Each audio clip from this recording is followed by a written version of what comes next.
Harald Gruber. I'm heading the Digital Economy and Education Division in the Project Directorate of the bank. Over the last years, on average, we have financed 1.5 to 2 billion of euros for broadband rollout. Who has that money mostly gone to? Is that to governments or is that to private companies? The bank is financing projects, and the projects typically are promoted either by already well-established telecommunications operators or by so-called new entrants. So essentially it is going to the private sector. You gave EETT Group in France 150 million recently?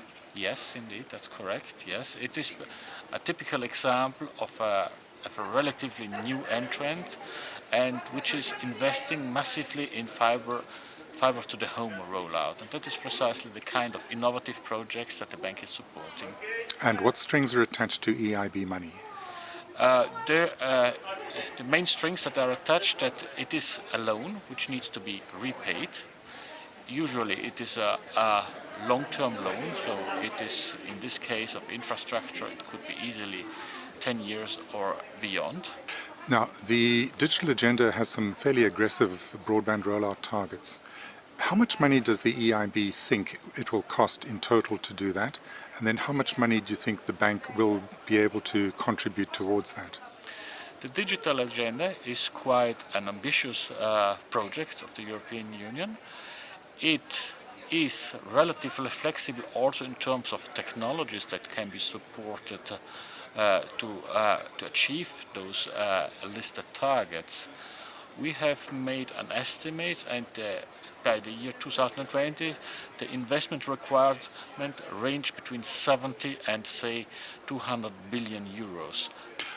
Do you expect other partners to join you in financing these projects? Yes, there is talk with the European Commission in trying to find instruments that on one hand leverage the funds of the European Commissions, that could also, for instance, leverage national funds in a way to also to mobilize additional financing by the private sector. So there's a potential for a very broad-based partnership in rollout development. And what is your impression about the appetite for these projects from the private sector? And here I'm thinking of banks, pension funds and the like.